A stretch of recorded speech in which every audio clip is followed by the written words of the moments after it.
This video is co-presented by Tripura यात्रा।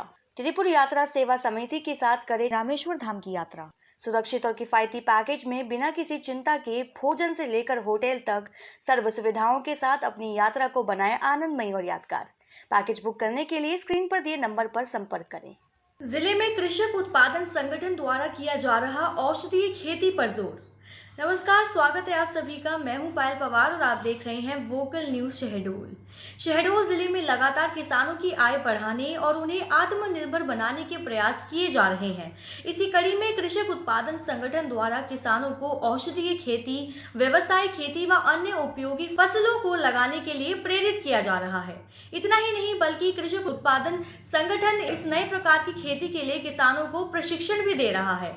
औषधि और वैज्ञानिक खेती सीखने के लिए आसपास के जिलों से किसानों के समूह शहडोल पहुंचने लगे हैं। बुधवार को डिंडोरी जिले से महिला किसानों का एक दल शहडोल पहुंचा। तो आज इसी खबर की और जानकारी के लिए जुड़ते हैं हमारे सहयोगी अमन के साथ। तो अमन, डिंडोरी जिले से आई इस महिला किसानों के संगठन में कितनी महिलाएं यहाँ आई थीं और इनके यहाँ आने का क्या उद्देश्य रहा?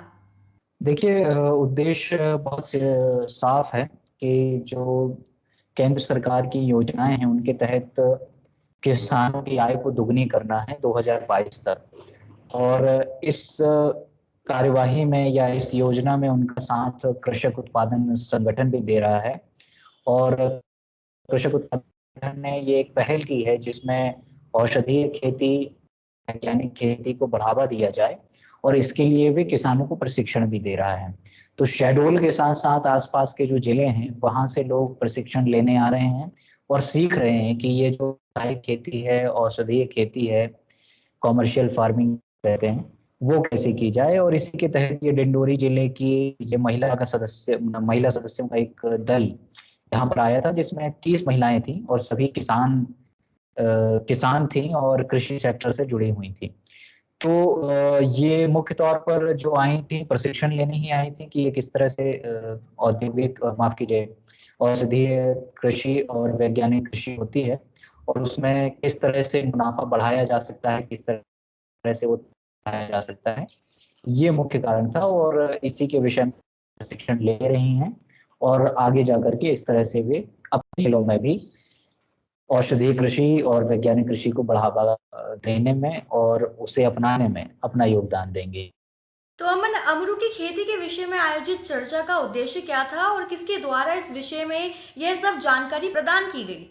जी, बिल्कुल। देखिए, ये जो महिलाएं आई थी डिंडोरी जिले से, जो कि कृषि सेक्टर से जुड़ी हुई थी, ये इन्होंने अमरू की खेती जो एक वैज्ञानिक पद्धति से की जा रही है यहाँ पर शहडोल जिले के सुहागपुर जनपद के उधिया गांव में एक व्यक्ति के द्वारा 30 एकड़ में अमरू की खेती की जा रही है।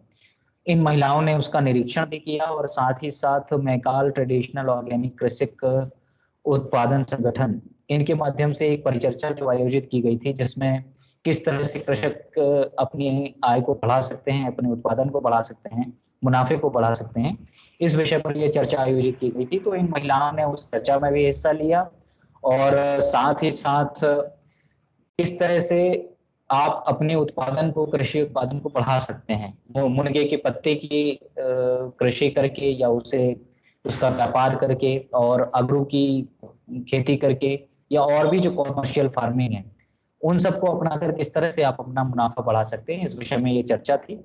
तो इन महिलाओं ने इसमें हिस्सा लिया, दौरा किया और प्रशिक्षण अभी फिलहाल ये ले रही हैं।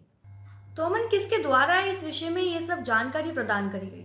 जैसे मैं बता चुका हूँ कि कृषक उत्पादन संगठन के तत्वाधान में ये एक प्रशिक्षण शिविर चलाया जा रहा है और ये जो पर्टिकुलर था अगरू की खेती का विषय था, वो मैकाल ट्रेडिशनल ऑर्गेनिक उत्पादन कृषक संगठन के द्वारा ये परिचर्चा आयोजित की गई थी और इसमें जो भी बातें बताई गई हैं, किस तरह से किसान अपनी खेती को बढ़ा सकता है, उसमें मुनाफा कमा सकता है, ये बातें इसमें शामिल थी। जी, बहुत बहुत शुक्रिया अमन, हमारे साथ जुड़ने के लिए और हमें ये जानकारी देने के लिए।